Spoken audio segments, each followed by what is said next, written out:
Ils sont sortis de terre en quelques semaines seulement. Sur 4000 mètres carrés, ces baraquements en béton entourés de murs en tôle et équipés de systèmes de surveillance ultra performants jouxtent le port de Shëngjin, au nord-ouest de l'Albanie. D'ici à quelques jours, ils accueilleront les premiers migrants envoyés par Rome, le temps de traiter leur demande d'asile. Le centre d'accueil est géré par la partie italienne et tout à l'intérieur du centre sera organisé sur la base de la Convention des droits de l'homme sur les réfugiés. Un morceau d'Italie en territoire albanais qui doit accueillir à terme jusqu'à 3000 migrants. Les personnes vulnérables, dont les femmes, les mineurs et les personnes en situation de handicap, sont exclues de cette prise en charge.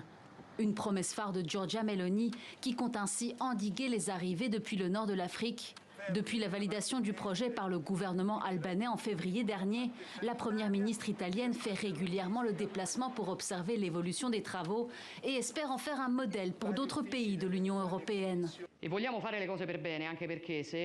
Nous voulons bien faire les choses, car si ce que nous avons imaginé ici fonctionne et réussit, alors nous aurons inauguré une toute nouvelle phase dans la gestion du problème migratoire.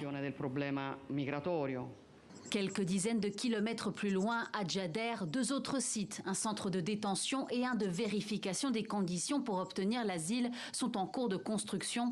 Malgré les messages rassurants de Tirana et Rome, de nombreuses ONG italiennes et albanaises fustigent un traitement inhumain et illégal au regard du droit international. Comme nous le savons tous, l'Italie a déjà du mal à répondre aux besoins fondamentaux des demandeurs d'asile qui débarquent sur ses côtes. Il sera encore plus difficile de répondre à leurs besoins fondamentaux et de faire respecter leurs droits dans un pays tiers. Une main tendue de Tirana à Rome pour obtenir son soutien diplomatique lors des négociations d'adhésion à l'Union européenne, selon plusieurs médias d'investigation locaux. Au total, l'Italie devrait dépenser environ 700 millions d'euros pour l'externalisation de demandeurs d'asile en Albanie.